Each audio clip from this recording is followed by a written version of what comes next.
What is going on, everybody? Welcome to the live stream. Right off the bat, just right off the bat, for not just the people who are in here, but the people who are watching this in the future.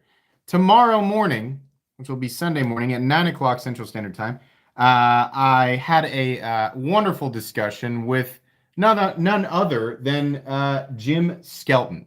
And I'm really excited about that. We had a blast. It was like an hour and 15 minutes or something like that. It was a super big long ordeal. We just had fun going back and forth, and it was really fun chatting with him. And I think you guys will really enjoy it. So I just wanted to make sure that everybody was aware of that right off the bat. Are we actually live? Because for whatever reason, I'm getting a playback error. Are you guys in here? Can you guys see what's going on? I can't see the chat. What the heck is going on here? Oh, there we go. There we are. Just now live for me. Oh, so wait, did you guys hear what I just said? Did anybody hear what I just said at all? I just talked about this.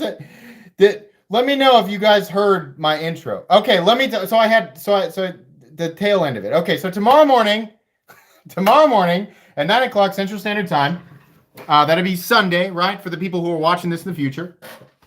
What is tomorrow?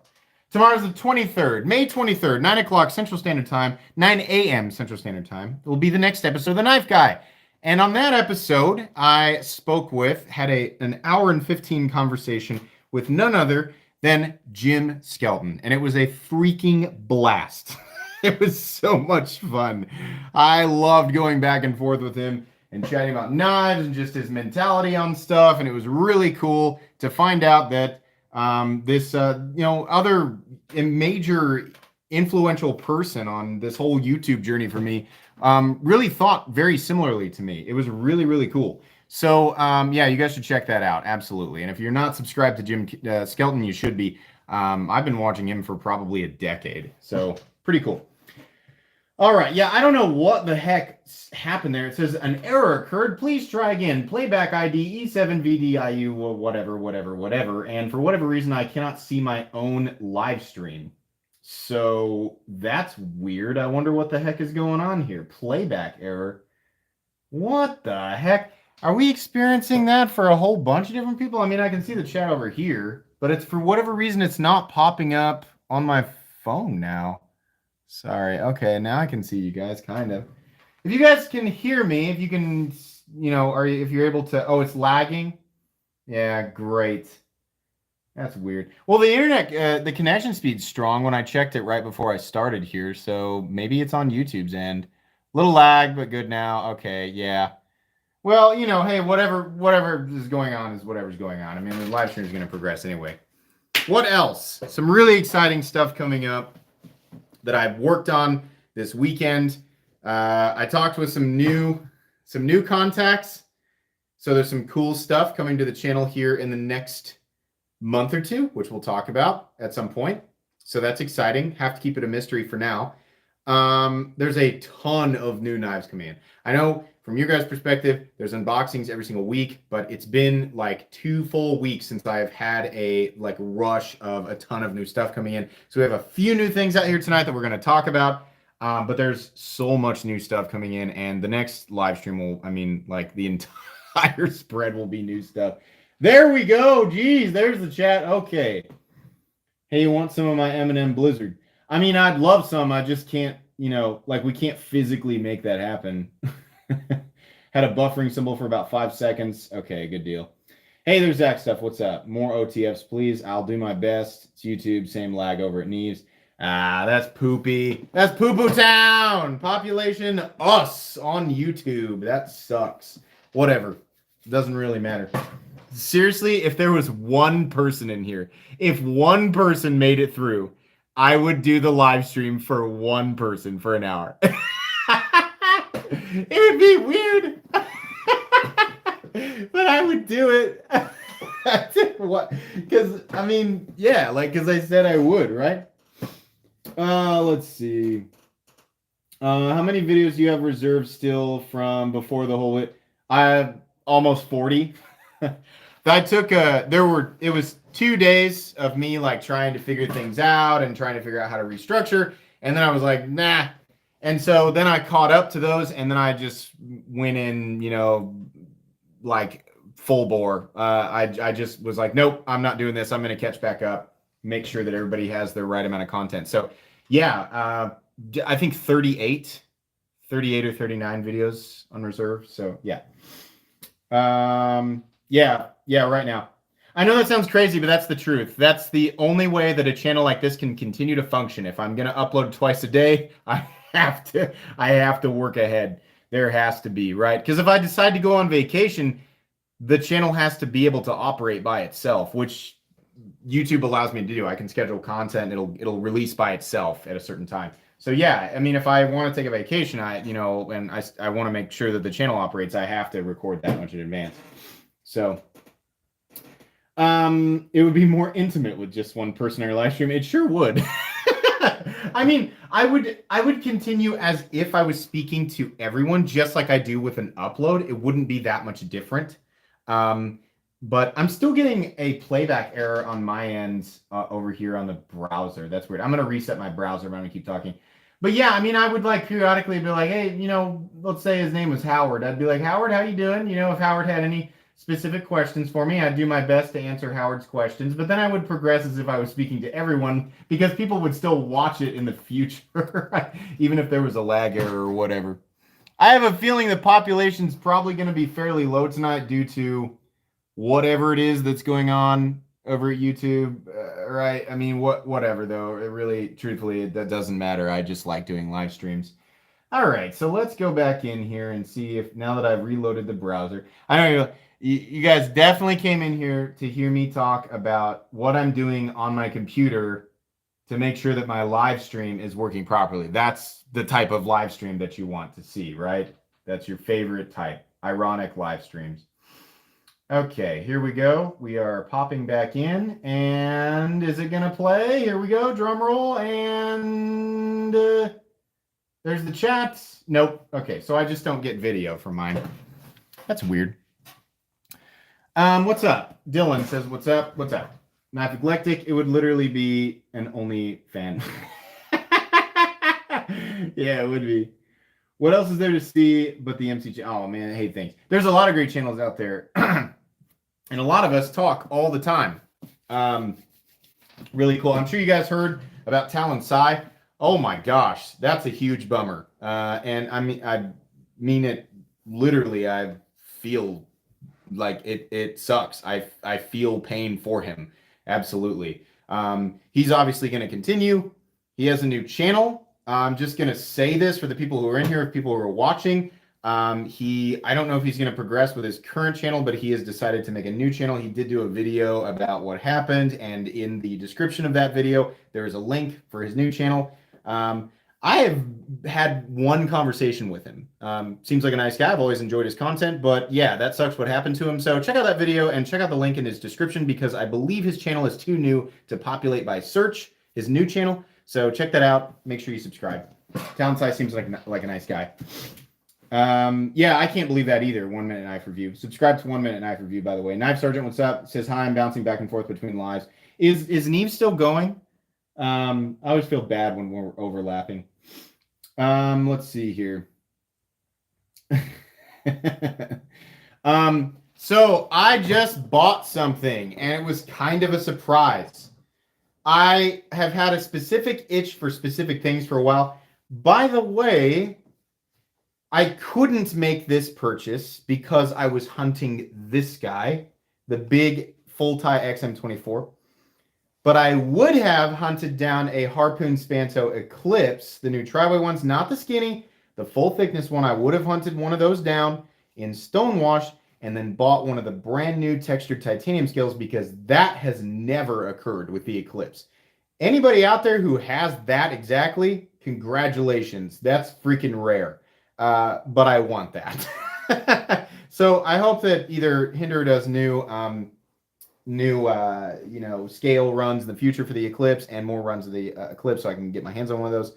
But likely the next thing I will be after is something like that. I've been after Hinders for a while. Obviously, I can't get them. Those of you who've snagged them quickly, congratulations, you're faster than me.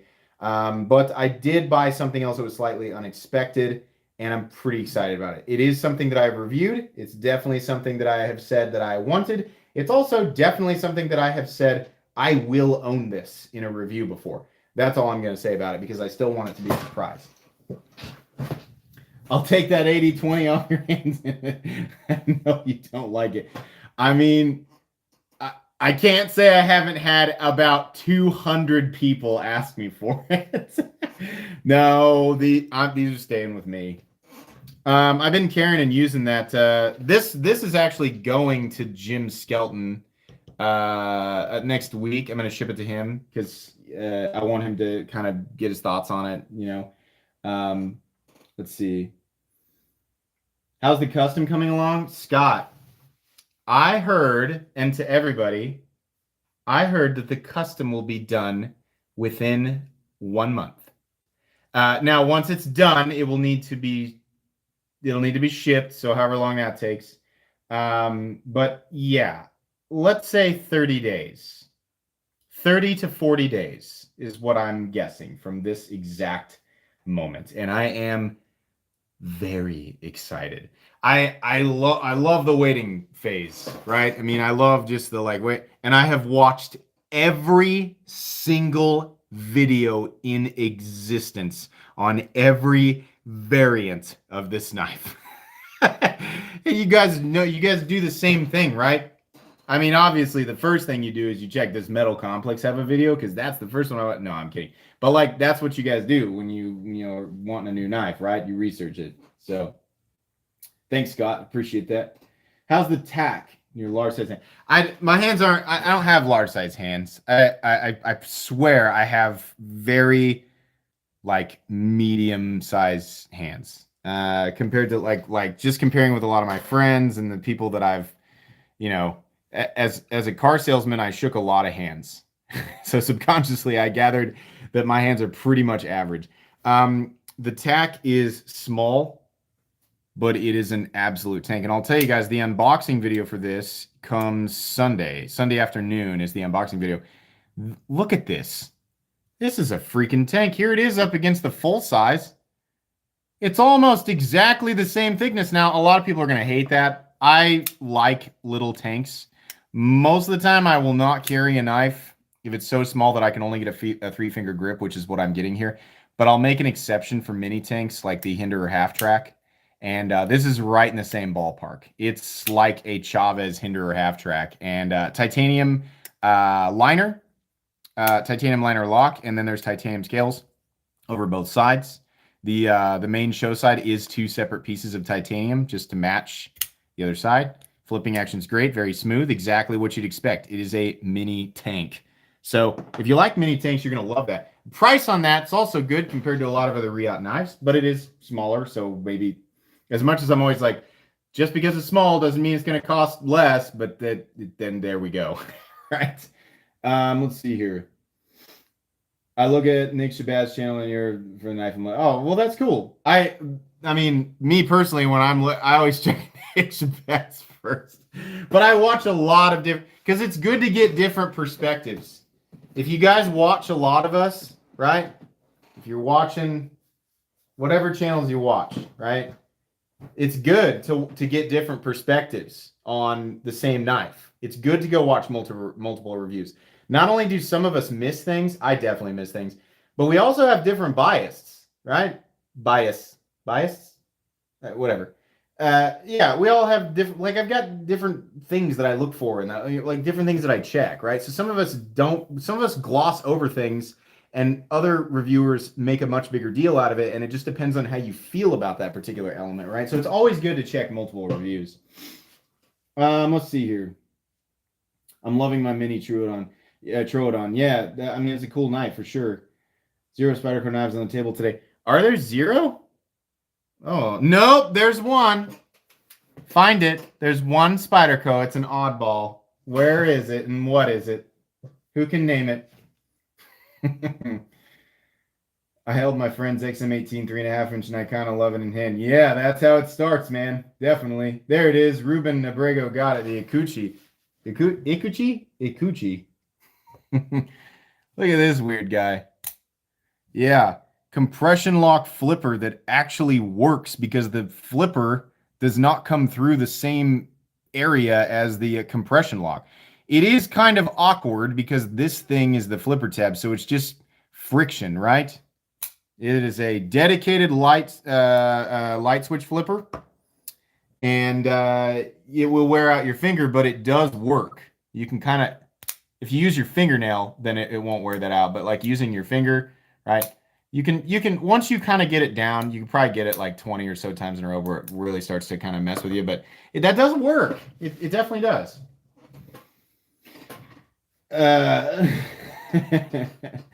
Hey, whoever said last live stream, the barn's excellent. Thank you. Got one. Awesome. Oh, you did. You picked one up.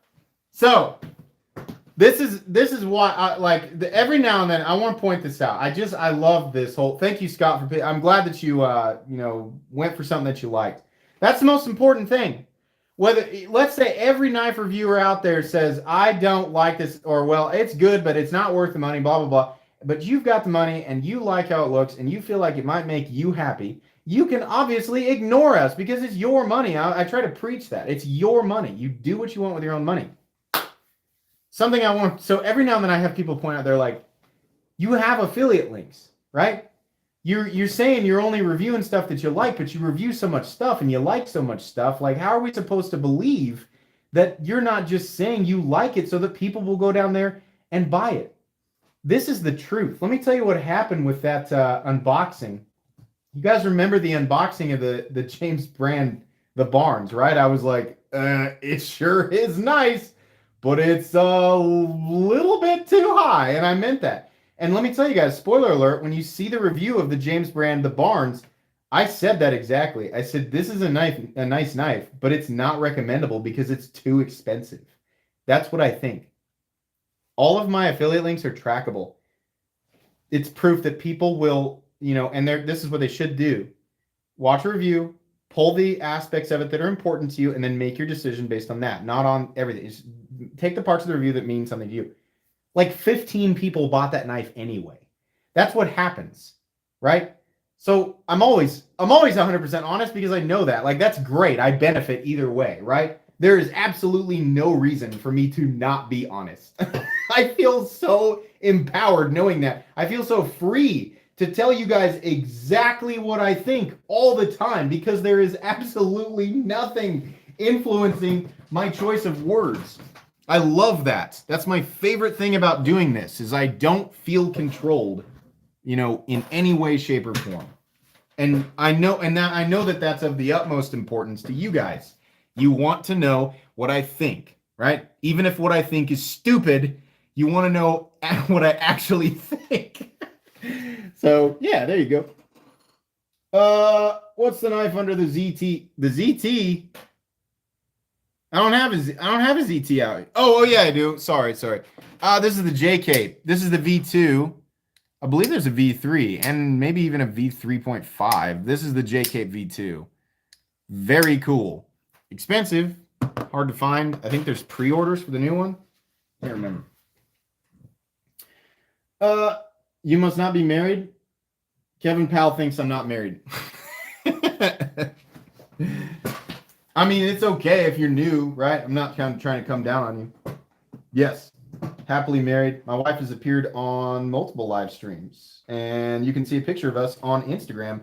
There's actually, if you're not following me on Instagram, and you want to see what me and my wife look like, metal_complex, it's maybe like within the first 20 posts. So yeah. His wife is mean.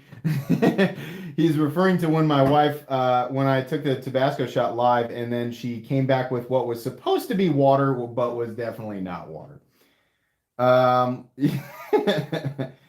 Let's see here. So another reviewer bad-mouthing James brand because they don't give free one to use it. I mean, they don't have no. Really? That's not a good reason to badmouth a company. So what? They don't have to give us free knife. I have never ever. Here's the thing. I never ever expect a company to provide a review sample for free. What I say is, I'd really like to check this out. If you guys wouldn't mind sending me one, I'm happy to send it back. Sometimes they say, yeah, no problem. And I do, and then I send it back. Sometimes they say, no, just keep it. Great. It's not going to change, what I say about it. It's always great to get free stuff, but most of the free stuff I get, I give away. And then sometimes they just don't reply at all. But I've never expected a company I think that I'm automatically granted that, like I'm entitled to a free sample. The James Brand Company they're not required to provide reviews. They can do whatever they want. Any company can, right? If they want to, great. But if they don't want to, that sucks. Really, they were getting bad mouth. Ugh. Oh, Kevin said, oh, only because I said you're free to say anything. I know you're married. Okay, my bad, Kevin. Yeah, that's too bad, Jason. But I appreciate that. But yeah, no, I mean, the goal of this channel is never to bring a company down. If I don't agree with something that they're doing on a particular model, I'll point it out. But the last thing I'd ever want to do is like tear a company down, which is also why there are certain companies that I will not review. People ask me all the time, like, why don't you review this company, this company? My reasons are the same as many reviewers. Most of us don't want to destroy companies, and not saying that any of us really have that much power, but my goal is not to like send some type of wave of destruction there. That's just terrible. Like, everybody's trying to put food on the table, and some people are doing it in ways that it's a little less savory, but I don't want to be the source of partial or total destruction for anybody. What's the one to the left of the stitch? Yes. So, guys, now most of you guys know what this is. I'll tell you right now. This is a Lmax Wayfarer 247. This is the Recurve Harpoon in the Entropic finish, which is very beautiful. These are U.S. made. They are in that territory right now. A lot of you guys watching, you high-end production collectors that are like me, finding your comfort zone in the $400 to $800 territory. That's a really expensive territory, but I know for a fact there are a lot of people who watch my channel who are very interested in that territory. If you're interested in that territory, you'll know that this is a very difficult territory to buy a popular knife in right now. Oh my God. Retailers have been picked clean of a lot of stuff in this territory. So the reason I said yes to this one is, even though I've already reviewed the 247, is because number one, it has a very interesting blade shape and is a variant that I've not looked at. If I'm going to do it with Hinder, there's no reason I can't do it with Willamette. And number two, this brand and particularly this model is severely underrated right now. Now, just a little bit ago, I was like, I don't show no favoritism, right? I have affiliate links down there. But seriously, for those of you itching right now to buy something, you've been waiting and trying to catch those really cool, pretty expensive knives that have been dropping at retailers and immediately getting sold out, give Willamette Cutlery a look. They have a ton of really great models that are in plentiful supply right now. In fact, there's a link you can shop. The link now says new arrivals, right? And you can click on the one at DLT. They have so many variants of the Wayfarer 247, and these things are premium and super cool, and they have a million different variants. They've got the busker, and they've got the whippersnapper, they've got the rainmaker. They have all these really cool models, and they are so underrated right now. Like, they're good and they're popular, and the 247's been around for a long time, but oh my gosh, if you like Hinders and you like Chris Reeves, right, and you like Demkos and you like that territory, if you like that stuff and you've never picked up an Willamette, give them a thought. Look them over. I'm not saying you have to absolutely go buy one, but geez, give them a thought. They're really good, and you have a lot to pick from right now. Definitely. Oh yeah, Jim Skelton now has a Patreon. I should have linked that. Oh crap. Well, here, hang on. I can find it. Hang on. Jim Skelton Patreon. Hang on. Dang it. Oh wait, maybe it's patreon.com/Jim Skelton. It's either that or patreon.com/Skelton Blade Works. Let's try that. Skelton Blade Works. Come on. Dang it. What is it? I can't find it. You know what? I do know how I can find it. Hang on, because I did a video. The video that I did has the link for it that's already in there. So hang on a sec. I will get it and I will put it in this video so you guys can go check him out. Because if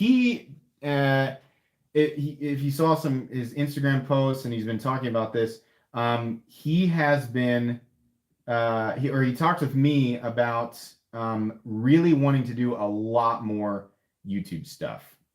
And I think that's awesome. But yeah, he wants to get a lot more active on YouTube like he used to be. And I am in full favor of that. Absolutely. Being somebody who started out watching Jim Skelton, right? A lot of you guys know the Knife Guy series is literally based on Jim's knife rambles.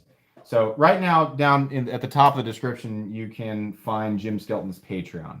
So he's definitely somebody that is worth supporting, and he will probably do some really, really cool stuff on Patreon. So there we go. Yeah, Jim Skelton got a lot of us into a lot of stuff.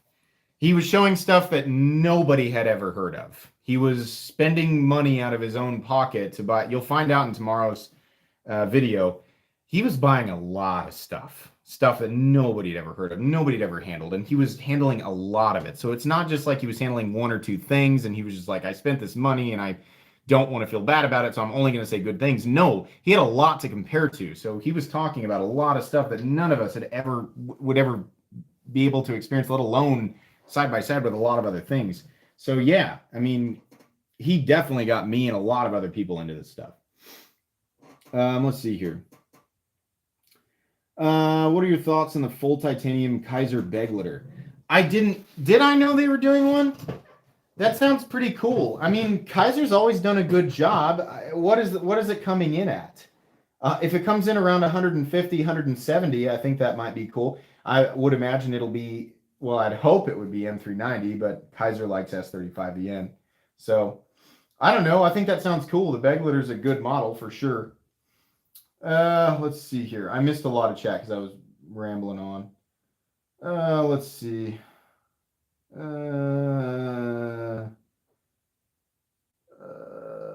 Lmax are overrated for what they are. No, they're not.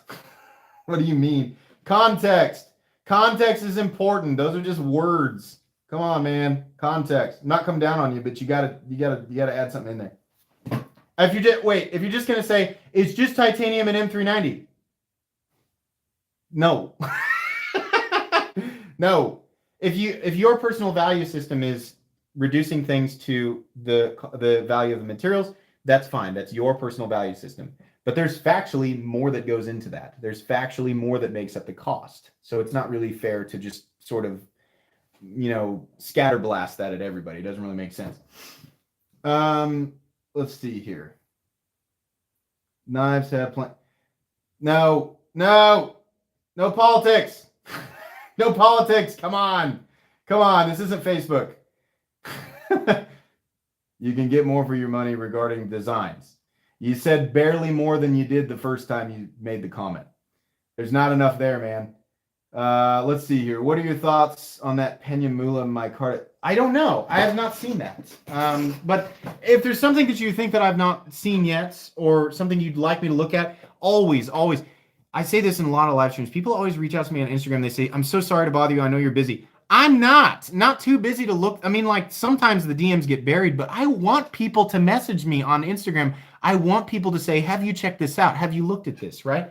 And I try to look through those because I love discovering new things and I want to look at that stuff. So please feel free, or email me at metalcomplex87@gmail.com with anything that you think I might be interested in. I'll still rock 8CR. Hey, man, if it's on a design that you like, then yeah, go for it. Let's see here. Did you get on a Brian Brown Raptor? No, there's another example of something that I've not seen. UMC, what about the Gerber? Don't start that. Desert Smeagol, don't revive that. I still don't understand that. That's a fear of the unknown situation. I've reviewed the Gerber fastball. I've reviewed it. Leave me alone. Do I think Taiwan is going to be able to keep up with the demand for the 80-20? Not initially, but eventually. I think the future of the 80-20.5 is very bright. I think it has an amazing runway for success. Absolutely. So to clarify, what I'm saying there is this is AUS 10A, and it is Grivery. It does have steel liners. It does have a very high quality shark lock that feels, other than dimensions, indistinguishable from the one on the full American design. Not everybody is super happy about the materials for the cost. In fact, a lot of people are saying, I would pay more for better materials. I would pay more for a better steel and more for something like G10, micarta, or titanium, right? Some people are just like, I want titanium and M390 and I want it to cost $50. Sorry, that's going to get thrown out the window because that doesn't mean anything. But yeah, for those people who are saying that, I don't speak for them, but I have a feeling that they're well aware. I have a feeling that they have a release plan for this, and then they have a future plan for it. So I would say, if you want to go for the first batch ones, they're amazing. I don't have a problem with the price on those. If you want to wait, waiting might be fruitful, Let's see here. Okay, here we go. Outlaw races. Lmax I had, grinds were off, detent had movement and lockup. Should not be the case for a knife in that price range. Basically a knife that has been to a subpar knife mod service on Insta that says is overrated. Okay, so I've handled probably 12 Lmax now. We have, and you have to take my word for it, guys. We have no detent lash on this. We have perfect flipping action. We've got not drop shut action, but very smooth and very glassy action. We have wonderful chamfering and incredible machine work all the way around, and we do have premium materials. So what we have here is a contrast in opinions based on the models that we've handled. There's no reason, to say one of us is, has better understanding of this than the other person. I think it's just purely based on the experience. I will say that the vast majority of people that I've talked with and other reviewers, other people who have experienced Lmax, are very, very happy with them. To me, they exhibit a lot of obvious qualities over knives using the exact same materials at the $200 to $300 territory. And they also offer an incredible amount of customization that is completely and totally unfound in any other part of the knife world. They will do ridiculous variations of things that I would imagine other companies might be capable of if they had, I don't know, if they were the same size or had the same, maybe if they had the same machining capability, right? Lmax offers a lot of stuff that you can't get anywhere else. As far as quality goes, I've never had a problem. Grinds being off, let's take a look at this one. This one is exactly perfect. It gets a little bit tiny thin on this side, right down at the bottom. But my hinderer gets ever so slightly wider down here. That type of thing is not going to sway me. I would like everything to be perfectly even all the time, but that one factor in and of itself might be more or less of a decision factor for other people. It's not so much for me. Now, if it's way off and it's goofy and it's like dull or something like that, then sure. But as far as the edge goes on this guy, it's glass. Yep, that's my thoughts there. I mean, it's fine. It's totally fine to have a contrasting opinion. Yeah, and see, the Outlaw Ray has a perfect response. He says, possibly I had some bad ones. Bad taste in my mouth. Not a fan. Thanks, MC. Hey, there's perfectly reasonable reply. Right, absolutely. It's totally okay to come to a different conclusion based on what you've handled, right? And for some people, it's not going to be worth rolling dice if they've had a bad experience. There's nothing wrong with that. Thank you. It was a great example of just a general disagreement, and then kind of a, all right, we think what we think. Let's see here. How's the Guardian Tactical versus a Combat Troodon? Ooh, that's a spicy question. Hang on. Spicy question. I've been waiting to talk about that Recon. Okay. So, as far as I can tell, and let me show this to you guys, what I've got here is not a Recon 40, it's a Recon Elite. This is the most expensive variant of this knife that you can get. Holy crap. 9.75 inches overall, 6061 T6 aircraft aluminum, and we have an Lmax Blade. This is a more complicated grind. You might not be able to see it, but it's actually hollow up front and flat on the primary grind. The opposite of what we normally see, which is usually like, here's a good example. On the Evo Typhoon here, we have hollow on the primary and flat up front. So I don't know how much more complicated the grind is, but I'm going to guess it's probably more expensive to do a blade like this. So the reason that, as far as I can tell, I mean, the dimensions on this guy, they're just the same as the Recon 40. I will get to the Combat Troodon question, I promise. This is a big, thick, nasty OTF. It has the same metallic plates underneath and the bearings, and it has awesome firing action, and it's just, I love it. It's fantastic. This guy's $450. The Recon 40 is $380. The only difference that I can tell are the graphics on the front. I went and looked at the descriptions on multiple retailer sites. The graphics on the handle, which is whatever, but the blade is definitely a more complicated grind, so maybe that's the extra money. Other than that, I can't tell them apart. This is neat. We'll talk about it. If you're going to go after one of those, go after the Recon 40, because it's basically the same thing with a less complicated grind for less money. Combat Troodon is awesome. What are they now? Are they $500? $480 to $500, I think, is the Combat Troodon. I love my Combat Troodon. It's right here. I've done a versus video, I believe, between these two. The Combat Troodon has its own feeling, right? It's got a more micro-techy look, right? But these are two big, gnarly, aggressive American OTFs. Mine's a signature series, but the basic version is $480 to $500. The Recon 40 is a better deal. Yeah, it's Lmax versus M390. It's just a trade-off of attributes, right? So the 20CV or the M390 is going to have better edge retention. It's going to have more chromium, so higher corrosion resistance.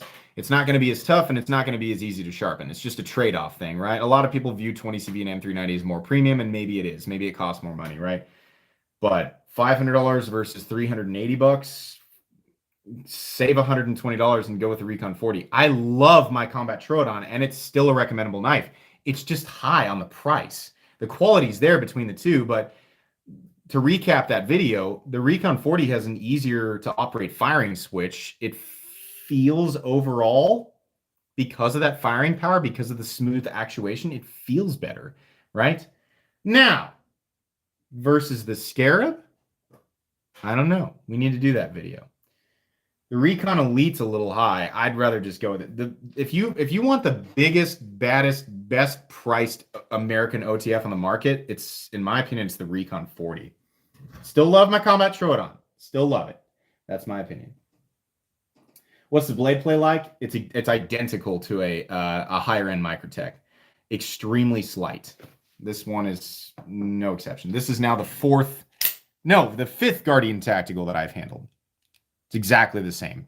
Feels exactly the same as my Combat Troodon. It's almost nothing. Substantially tighter than any Infidel that I've ever handled. Yeah, exactly. Knife Eclectic. Got it right. Gonna assume blade play exists, but probably not a lot. Correct. Let's see here. Who said Raven Crest? No. There's an example of a company you will never see on this channel. Ever. Yeah, Tiburon1171, he says, my Scarab 2 is better than my Combat Troodon. I've handled the Scarab. I did a review on it. I would agree. The Scarab 2 feels like about a half step up from the Combat Troodon. Oh, did he say terrible? Somebody said terrible. Or Cobra Tech. Never. Neither of them will ever be on this channel. Ever. Absolutely not. Oh my God. Ugh. Crater in the ground. Let's see here. And it's not, listen, it's because of the blatant. They're copies. That's what they are. They push really hard to, you know, be like, no, we're unique. No. No. Let's see here. I want a first OTF, but I don't know what to get. I want something higher end to fidget with. You see, what do you recommend? I got you, man. The Microtech Ultratech or the Guardian Tactical Recon 35. Those are the two bet. Listen, I mean, if you just want something to fidget with, then get a Lightning, because those are $35. Get a Lightning OTF from is it Grindworks or the light? I think it's Grindworks, right? That's where you get them. $35 if you just want to fidget with it. But if you want a higher end one, yeah, Ultratech or Recon 35. Those are the two best starting higher end OTFs out there. If you like the long and slender look, go with the Ultratech. If you don't need something so long and slender and you still want something that's about 8 inches overall, the Recon 35. They're both incredible.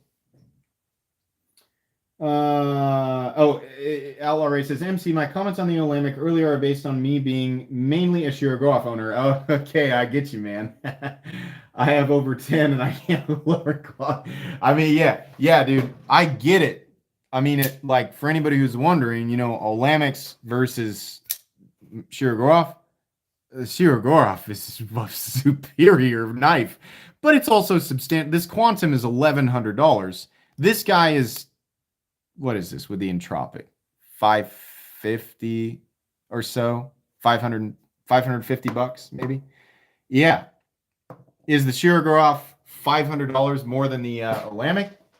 That's going to come down to preference. You're only going to be able to make that choice if you're sitting on enough to buy either of them.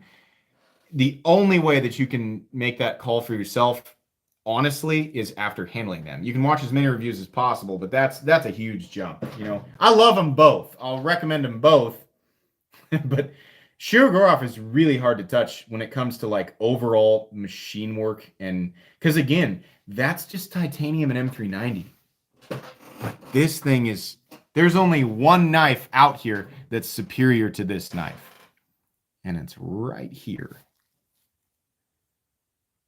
This is the only thing I have ever handled that is superior to a Shirogorov, and that is a true Brian Nadeau Sharp by Design custom. In this case, we have a very, very expensive Tempest. This is the only thing that has trumped the Shirogorov, but that comes in at nearly 4 times the cost, so it should be, right?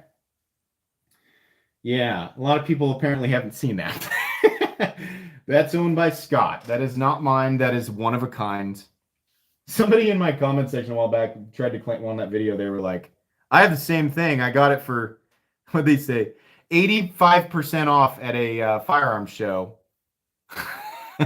He said he paid $35 at 85% off. And I was like, either you're trolling or somebody really hustled you. Because you did not get. That's literally one of a. There's only one of those exactly. Let's see here. Yeah, button lock flippers are smooth as silk usually. Yeah. Let's see here. Yeah, it does. It's ridiculously smooth, and it has Brian Nadeau's special detent system, which is what makes it. There's nothing that will ever flip exactly like a Brian Nadeau because of the way that he does that. It's not a detent ball. It's like I've said a million times, it's a steel lip, and it feels totally different, but it's crispy. Oh my gosh. The break of that detent is amazing, coupled with the fact that the internals are glass smooth. Crisco over glass smooth. It's perfect. And it's the same, it's just it's a lesser form, but it's the same thing in the Sharp by Design Evo Typhoon here that's made by Riot. It's still his system, and it's to his specifications. So that's why these things feel so unique. You're much better off trying to hunt down something like that. It'll cost you a lot less money, but you can experience it. Those of you who have that, the Evo Typhoon or any production Sharp by Design will tell you the same thing. It's a totally unique flipping action. For someone new to knives, what makes a knife worth $4,000? So I'll do my best to answer that. I'll be honest with you. My range of confident partial expertise ends at about $1,000. Anything above that becomes exponentially more difficult to criticize because I'm not educated enough. But I'll tell you, usually, I mean, in that territory, you're definitely going to see above and beyond in terms of materials. In this case over here, we have Damasteel, which is something that we also see on less expensive knives, right? And then we have Damascus, which the entire thing is made out of Damascus, which is layers of titanium made in a similar fashion to Damascus, right? But beyond just the materials, there comes very, very intricate machine work. And a lot of this is very time intensive, labor intensive. It takes a lot of knowledge and a lot of expertise, you know, before somebody can just machine something like this, right? On top of that, we have a lot of excess work that goes into polishes and finishes, right? A lot of what you're paying for when it comes to a custom knife is not just the materials or the machining, but it's the amount of time that it takes to put that thing into existence, right?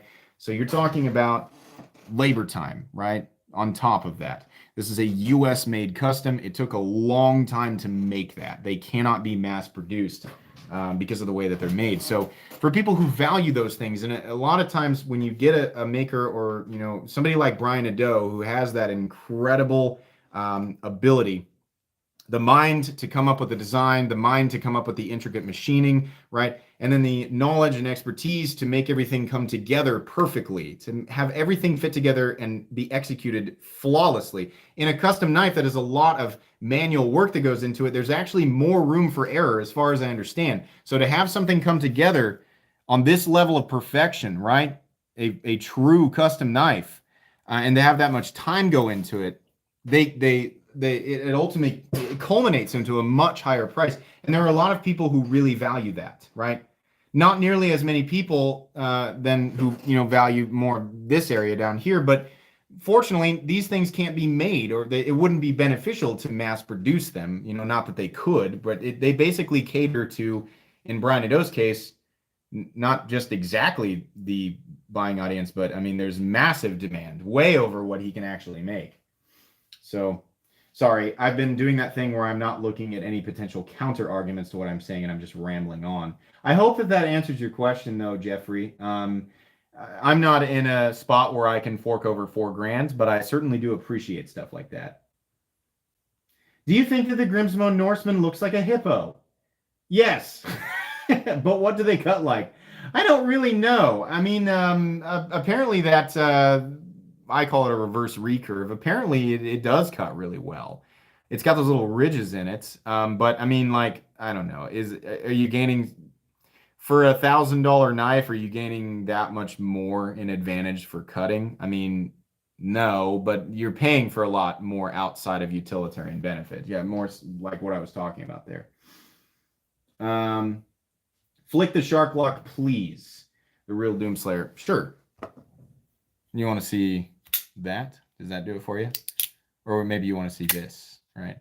Maybe you want to see this, right? Maybe you want to hear it on the G10. Is it different on the G10? Nope, it's exactly the same. There you go. I hope that did it for you. Ooh, yeah. Yeah, come on. I know that's what you guys that's what you want, right? Yeah, the sound it makes is worth, honestly, like, I mean, this shark lock could take many different forms, and I sure hope it does. Oh, I don't think the shark lock will be exclusive to this model, right? For anybody, I mean, a lot of people know that, but if there are a handful of you in here who have not considered yet, what if Demco decides to create other designs with the shark lock? Oh, gosh. Oh, that'll keep you up at night in a positive way, right? Yeah, I'd pay for that shark lock in many different designs, and I sure hope that Demco, and I think they know, the Demco brothers know, right? They've got a pretty good idea of how popular that is and what the potential is for it. So, yeah, I really hope we see some, I'm sure that we'll see some amazing stuff for sure. Hey, Little Fit Devil's in here. What's up? So, Little Fit Devil is an awesome person, and you guys should definitely go subscribe to her and follow her on Instagram. She's been very, very helpful and very kind, too. And I just want to say that. I said that to her in a conversation on Instagram, but a very kind person, a good person, and I like that. And it's really, really cool to see her channel just explode. Oh my gosh, very cool. Please go subscribe to Little Fit Devil. She's really cool, definitely. And thank you for coming into my live stream. I appreciate that. We had some freaking weird hiccups in the beginning of this live stream, but hey, I'm happy with the population tonight. That's cool. Thanks for sticking around and being in here, guys. I appreciate it. Have I handled a Best Deck Tagata yet? No, I have not. I have not handled a lot of stuff from Best Deck here lately, unless it was designed by somebody else, right? That they had like an American really expensive custom or mid-tech, and they decided to do a less expensive, version, and they used Best Deck as the OEM. That's the only stuff I've handled here recently, but no designs from lesser known makers that I'm aware of off the top of my head, or no original designs from Best Deck. Some of the original Best Deck designs are a little bit odd. Same way with the original Artisan Cutlery designs or the original Wii designs. They're a little bit weird, right? Yeah. Yeah, she does do great reviews. Absolutely. There's quality content there. There's a lot of it, for sure. She handles a lot of the same stuff that we all like. So it's really cool. What's my favorite non-overbuilt EDC knife?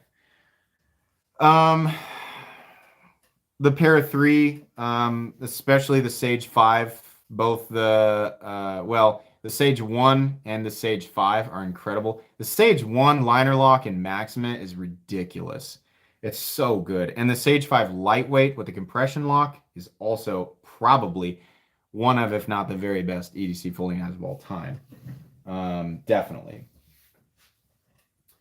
Oh, let's see. Just got the 8015. The 8015 is awesome. I mean, anything. You go with the 8010, the 8015, the 8020, right? You do the true Demco version or you do the cold steel version. Oh my gosh, they're all great, right? That's what you. I mean, like if you really want to scratch that overbuilt itch, the best things you can buy and that aren't going to break the bank are the Demco cold steels. That's the stuff. I believe Demco even designed the SR1, and the SR1 Lite is the best priced overbuilt knife on the market, in my opinion. $60 or so. Andrew McNaught, I got me and Otto Adamas 3 times before I got the hang. Yeah, he says you're right. The opening mechanism is scary till it is, but oh, it's worth it. And I'm so glad you said that. You were like, I got through the hard part and I love it, but it's scary. Yeah, the Otto Adamas is terrifying. Oh my gosh, the power. But it's just like you're not expecting it, right? You think, oh, it's an Axis lock. I know how to use it. And it's freaking trebuchet from hell. God, comes off the line like a demon challenger, man. That thing has so much torque. It's ridiculous. MC had just bought a Medford Slim Midi over a line steel T-spine. Did I do the right thing? I've never handled a line steel T-spine. I'm always going to vote for, I'm always going to say, as I do have knives in my collection that I have paid my own money for that are not made in the United States. I'm always going to say, if you can, try to buy knives from the United States, but buy what you like. That's the priority, right? The Slim Midi, I do like the Slim Midi a lot. I handled it a long time ago. I don't know how I'd feel about it right now versus other things at the same price point, but Medford does make a nice high quality knife, and it's really, really hard to tell unless you've handled it. Now, some people do come to a conclusion after they've handled one or multiple Medfords that they're not worth the money versus other knives in the same price point. And some people continue to like them. It kind of just depends on your taste. But they are using premium materials and they do have premium tolerances and they just have a different design aesthetic, right? So, I mean, if you really, really like it, then yeah, you did. I mean, unfortunately, the only way to know for sure is to buy both and then sell the one that you don't like. Am I still demonetized? Yeah. I mean, but whatever. It stinks, but I still have my Patreon supporters and I still have my affiliate links, and those are still fine. So a lot of people got confused. People get really confused when channels say I've been demonetized, and they think that means that that's the end. It depends on how the channel's set up. If they are depending solely on ad revenue, yeah, that's a devastating blow. But I did not set my channel up that way. So I'm still fine, and I still have the resources to continue at the exact same pace. So it does stink to be demonetized. I would much prefer to be monetized, but I know that I can be re-reviewed at the beginning of June. I'll probably have to wait anywhere from 1 to 5 months for that to finally be processed, but I'm fine with that. So, who makes the Strider? ProTech? Yeah, this is an older titanium ProTech Strider, 2 of 40 in full titanium. It is one of the only full titanium autos that, well, there are other full titanium side opening automatic knives, but that's why I've kept this one, because there are very few titanium automatic knives in existence. I think these were originally $490. I have no idea what this is worth now. It's from a long time ago. This is titanium, pearl inlay, and 154 cm, and I love it. I will never get rid of that knife, ever. Let's see here. We would totally miss you. I'm not going anywhere. I love doing this. I'm going to keep doing it. Let's see here.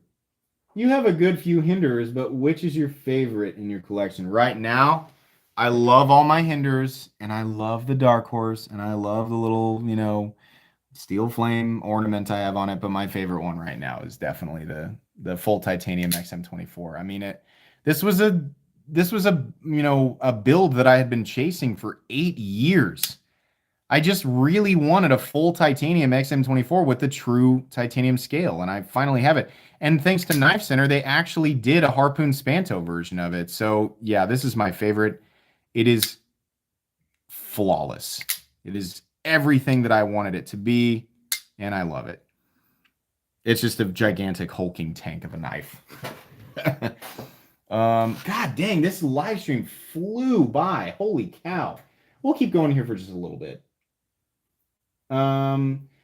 When is ProTech going to make more Malibus? Apparently they have been dropping them here and there, but they just sell so quickly. I hope that they'll make more. Everybody is catching up, and there's a lot. It seems like there are knife buyers are ravenous right now. I mean, every now and then you can get lucky at retailers and something will pop up and you'll be there at the right time and you can grab it. But a lot of now like shortages are even seeping into the like there are a lot of Spydercos that you can't get. Some Benchmade is having trouble keeping up with stuff, right? We're seeing like people are just really wanting to buy stuff, and the effects of 2020 are still here, right? I mean, a lot of companies couldn't continue to make as much, right? So we're in kind of a recovery period, and the buyers are knife buyers are very aggressive right now. So yeah, I'll keep trying to, that's why I make the community posts all the time. I'm like, this is available, go get it. I try to do that as much as I can. I mean, I also benefit from that, but I mean, it's synergy, right? You guys want to buy stuff, and I want to let you guys know when it's available. So, have you ever forgotten to bring a knife camping and got a cheap gas station knife? Yes, absolutely. If it comes down to, even though I don't think gas station knives are safe, and I think they're poorly made, knowing that, I would still rather have that on me than no knife at all for utilitarian purposes. If I go camping, I definitely want some type of blade. It's not just a once. Like if you're camping, it makes a lot of sense to have some type of blade on you, because there are a million things that you might be doing. Not having a pocket knife on a camping trip is one of my worst nightmares. Is that Shiragroff worth the $1,400 price tag? $1,100 or whatever it costs, thinking about getting one. Yeah, it's one of the only knives that I have ever wanted to spend that much money on. I've said many times my comfort zone has been for like the last 5 years. I've been in this hobby for over 10 years, but over the last 5 years, my comfort zone has been anywhere from $400 to $800. This is one of the only knives that I've really, really thought, yeah, I think I can go ahead and spend $1,100 on that. But it's not going to be worth it to you if you are the type of person who can't see, and it's okay if you think like this. I'm not judging you. If you can't see past, materials for the money, right? I can get M390 in titanium for $200, right? It's never going to be worth it to you. But if you're somebody who appreciates the incredible machine work that Shirogorov delivers and the incredible feeling of action and just the overall, the delivery of such a luxury feeling in a knife, like if you value that stuff, then it will be worth it to you. If you get a chance to handle a Shirogorov, that's the biggest selling point, right? You're not going to buy a car without test driving it, right? I mean, a car is a lot more money, but the test drive is really what brings it home. So that's what's going to do it for you a lot of the time. My most expensive knife is a Microtech Halo 6. I bet you really love that thing. What are your thoughts on the Spyderco Dragonfly? I'm debating whether or not to get the DLT trading Dragonfly with the red and black zone. I think that's the best value one in existence. And that's not just because I have an affiliate program set up with DLT. That's 20 CV for $85. It's a good deal. The Dragonfly is obviously an iconic, very preferred EDC knife by a lot of people. You'll find not a lot of bad on the internet about the Dragonfly. I find discomfort deploying it. Here's how you can tell I'm being honest. You can go buy that knife right now. You can use my link in the description to buy it. And if you do, I will benefit from it. But I'm going to tell you honestly, I hate deploying that thing because it's not comfortable for my hand. It's too small. It's frustrating, and the ergonomic lines are very confusing to me. So there you go. There's some pure honesty for sure. But if you like how it looks, then go get it. Just make sure to use my link. Let's see. What do we got here? Just picked up the concept. Lucky Star. Oh, I have 3 or 4 new concepts coming in from Concept. They're doing pretty good. Concept's doing pretty good. I think they're on the right track. The Lucky Star is your favorite. I'm sorry, it's my first front flipper and I'm digging it. That's cool. That's cool. How many knives have you lost to past? None. Thankfully, none. Paul Derek, to answer your question. I got my CJRB Tigris delivered today. I'm digging it so far. Your review helped me pull the trigger on that one. Thanks. The CJRB is sending another one of those, so I'm really excited. That's a really cool knife for people wanting one of those kind of big, chunky, overbuilt, almost in a novelty way, like mega cleavers, right? But they don't want to break the bank. The Tigris, that's a great one. PM2 these days, Littlefoot Devil's probably responding to somebody else there. Let's see here. I carry Dragonfly 2 every day at work. Ultra lightweight and doesn't scare the people in the office when I pull it out. There's a great reason to pick up the Dragonfly 2. And a lot of people, maybe Chris recognizes some of those things that I'm complaining about, but it just makes more sense in his day-to-day, right? So sometimes like a more or less preferable design is one thing to consider, but the other thing to consider is where you're going to be carrying it, right? And how those parameters might affect, your decision-making process. So yeah, in his situation, it sounds like he probably is carrying the right knife and it's much more valuable to him, right? Another reason why you can't take every last little thing that I say as law, because, it's like if you just watch my videos and you're like, I agree with everything he says. If he says not to buy it, I'm not going to buy it. If he says to buy it, I'm going to buy it every time. You might end up going, I hate this. And Mental Complex told me that I should get it. It might be because the parameters, for your specific circumstance, make elements of that knife less preferable for you, right? So there you go. 1,000 words a minute tonight. My jaw's getting sore. My jaw is getting sore. I bought a carbon fiber RIA to use at work. Very non-threatening. Yes, I agree. The RIA is an incredible knife. OS 8 or ATR 13 MOV. I believe ATR 13. Correct me if I'm wrong. That was from M7MD_4131. He says, what's better, OS 8 or ATR 13 MOV? I believe ATR 13 MOV is the Chinese equivalent to OS 8. There might be a slight difference in the composition, but I think they're almost identical. Anybody can correct me if I'm wrong. I think that I'm right about that. That's the basic. It's basically all of my content. I think I'm right about this. I sure hope so. Please don't unsubscribe. I'm doing my best. Let's see. Chase Kane says I'm right. Hey, I'm right. Or at least I want to have faith in Chase Kane because he told me I'm right. MC, are you playing the Mass Effect remaster? No, I'm still playing Borderlands. I only get about 2 to 3 hours a week to play video games. Best case scenario. I'm still playing Borderlands. And I am almost, I don't have God roll items on whatever it is, Mayhem 10, but I'm pretty stacked. Pretty stacked. I still got a few pieces to figure out. Let's see here. Thank you. I am basking in the. All right, cool, man. Let's see. I'd love to go to Blade. Oh yeah. So I am not. I've had a lot of people ask me. I am not going to Blade Show this summer. Not this summer. I don't know if I'm going to the other one yet. I've heard that there's a huge difference between those two shows. So while my goal was to go to this one, it's just I've heard that there are so many makers that are not going. Ones that I really wanted to. I want my first Blade Show experience to be the whole shebang. I want it to be everything.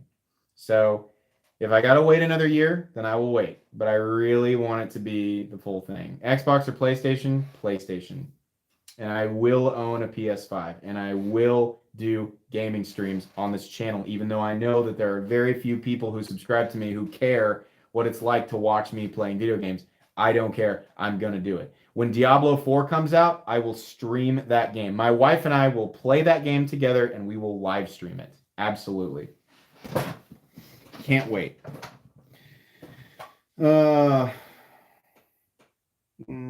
said something about... yeah, Sean Bryan. I've got several boxes of Magic cards. Speaking of cards, holy moly! Those of you who used to collect Pokemon cards back when you were, if you're like me and you're around 33, there's a 50% chance you've got Pokemon cards in your basement. Those are worth a ridiculous amount of money right now. In fact, I think card stuff in general, I have no idea if it's affecting Magic the Gathering. I believe it's affecting sports cards, baseball cards in particular. Oh my gosh. Listen, guys, if you've got an old Pokemon card collection, get those things PSA, whatever, mint graded, and sell them. They are worth so much money right now. It's freaking crazy. I looked up prices to stuff. My brother still has his collection.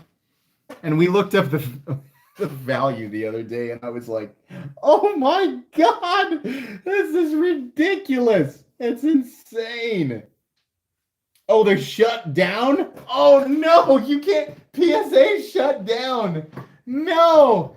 Oh man. I bet people are rolling dice then on non-mint graded cards on eBay. I would be willing to bet people are just throwing them up there like, hey, it's in good condition. Take my word for it, right?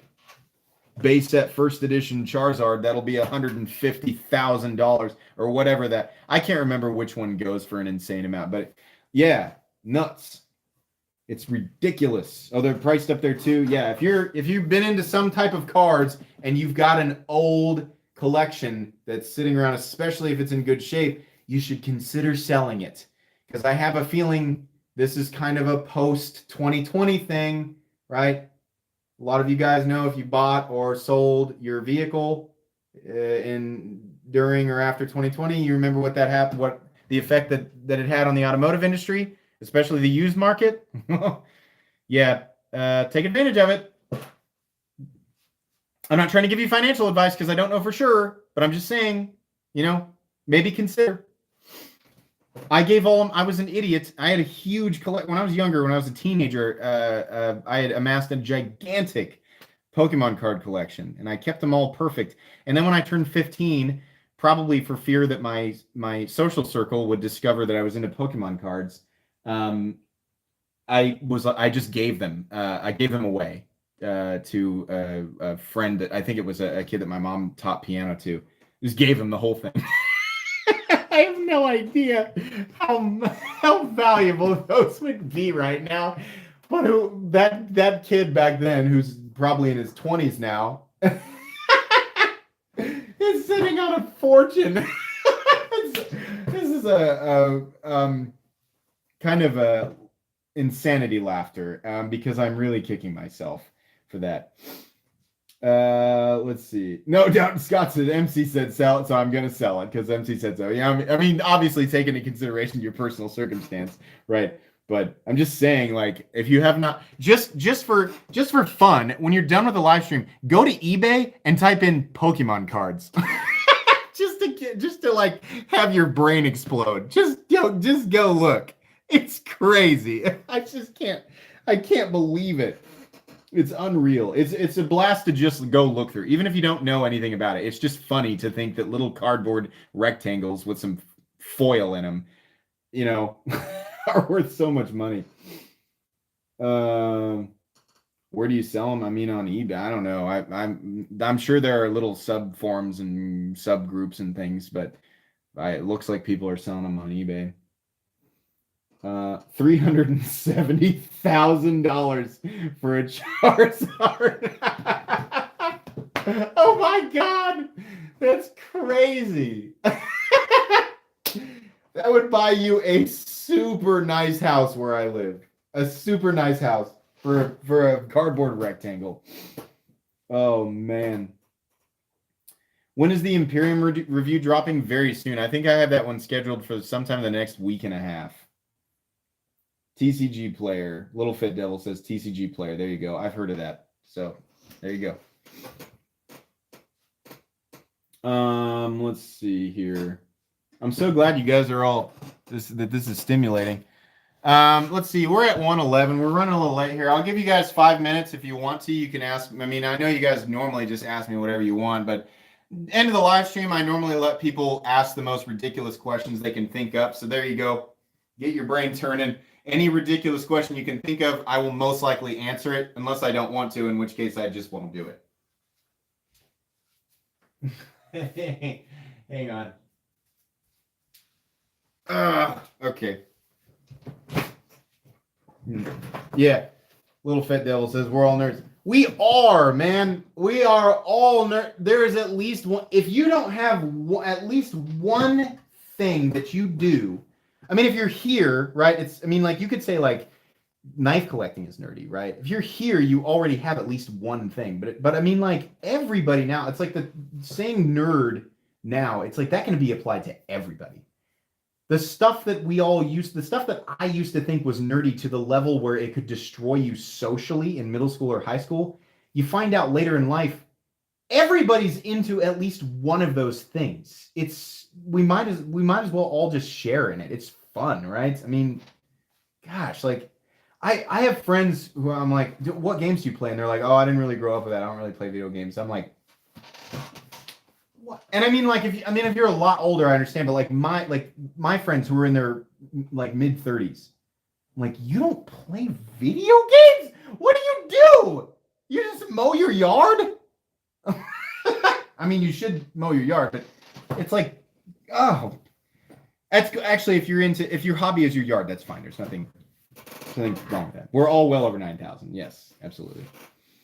Then he turned himself into a pickle. Oh man, who's gonna go binge Castlevania tonight? I have not seen the new season. Is anybody else gonna? I'm gonna go watch all of it tonight. I am so excited for that. Speaking of things, I'm not an anime person. I'm not into a lot. I love like Dragon Ball Z and I love One Punch, and I love Castlevania, and that's pretty much it. But I am so pumped to watch Castlevania tonight. Oh my gosh, I'm so excited. If you've never watched any of those that I've brought up, oh my gosh. Castlevania is so good. It's so good. And if you're thinking, where have I heard that before? It's that original NES cartridge that you've got down in your basement gathering dust. Castlevania. That game that you tossed into the storage room because the first 3 levels were way too hard to beat. That Castlevania. Go watch it. It's awesome. One Punch is hilarious. It is. So when he slaps that mosquito lady, I almost died. I think I almost died when he slapped that. She was monologuing to what's his name? The disciple, the guy with the jets. I can't remember his name off the top of my head. She was monologuing, and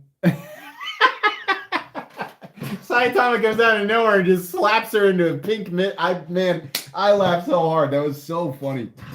Love it. Ed says, I also gave away all my Pokemon cards when I became a man. I left all childish things behind. Yeah. Now those things have come back to. I remember my parents going, why do you want to spend your mowing money on Pokemon cards? That's so dumb. It's not dumb. It was dumb then, but it obviously it was one of those things that nobody could have predicted it, right? Genos, yeah. There you go. It was Genos. The mosquito lady was monologuing to Genos. She got slapped. She got silly whacked into a building. Just finished it. My granddaughter has me watching the anime show. There you go. Just finished the Tournament of Power on Dragon Ball Super. Oh man, yeah, Tournament of Power was sick. Oh, I can't wait to see what they do with the next season. I mean, we know, those of you who've read the manga, we know, right? You know about Moro, right? So we don't, well, I won't ruin it for anybody. I'm really pumped to see what they do with some of the new characters, especially from the most recent movie, for sure. Been into knives since last. I've been into knives since the time I was into Pokemon and Legos. Here's why I think a lot of us are really obsessed with composition and why it makes a lot of sense to people who enjoyed games like Pokemon. If you remember obsessing over the stats of your final lineup, I remember after you beat the Elite Four, you play the game, you try to get everything to level 100, you try to balance out right. We all hunted down the legendary Pokemon and we tried to diversify, right? I got a lightning Pokemon. I got Zapdos. I got Mewtwo in there. I got Dragonite in there. I got Gyarados in there, right? You got to fill the other two slots. Maybe you had Articuno and you had somebody else. Your starting Pokemon. Let's say you had Charizard, right? You're diversified with all the different elements and balance and stuff. And the people that look further into it, you're looking into the stats. We got attack. We got defense. We got special attack. We got speed, right? Or whatever. Composition of steel is much like those stats and that diversification to me. You have steels that more or less emphasize edge retention, toughness, hardness, right? Or corrosion resistance. They're very similar in my mind to stats. There's no best composition. There's no best perfect balance of stat. It's just like, how does this work in exactly this scenario for me? Right? This particular knife works really well in this specific scenario, hypothetical or not, for me. Just like when I used to play Pokemon, you want to use Dragonite here because he's this and he's got this stat versus this element, right? That's how I think about it. I'm totally just like I can tell I'm off my. I'm looking at the live the amount of people in here is dropping. They're like, oh my god, he's crazy. Let's see. Personally got them to composition of steel because of comic books, specific Wolverine. Oh, there you go. Yeah. I mean, there's a lot of different reasons to be obsessed with little elements like that, right? There should be a Mortal Kombat game, but replaced with designers. Let's George versus Ken Onion.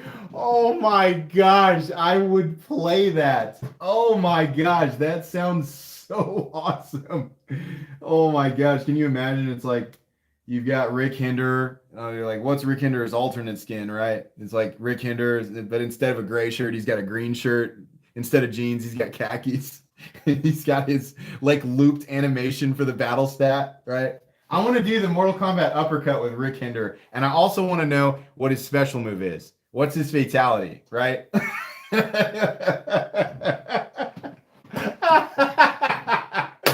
Oh my god, I'm having way too much fun thinking about that. Noob Cyber. Obviously a reference to Noob Sabot. That's the best, man. Got dibs on Demko. Demko would be, who would be the Mortal Kombat equivalent to Would it be Jax or would it be Goro? Huh. The Johnny Cage lock, yeah. This is hilarious. Okay, guys, I'm running. We're super late into this. This was fun. This was a great, right? Even though we had the hiccups at the beginning, it obviously affected how this all went out. But this was a blast. This is one of the more fun, more ridiculous streams that I've done here recently. So thank you guys for joining me. I hope you all had a fun time tonight. I hope you guys all enjoyed the live stream. Make sure that you check out the links in the description, specifically Jim Skelton's new Patreon. And like I said, make sure to tune in tomorrow morning at 9 o'clock Central Standard Time for my special Knife Guy episode where Jim and I talked for over an hour. By the way, it is unfiltered. I did not want to edit Jim. I wanted him to be his true self. So it is age restricted. So if you watch that video tomorrow morning and it says, do you wish to proceed 18 plus? Yeah, that's on purpose. It had to be. But, you know, we gotta let Jim be who he is, right? So if you want to check that out, check that out. Hope you all have a wonderful rest of your Saturday evening and a wonderful rest of your weekend. Bye.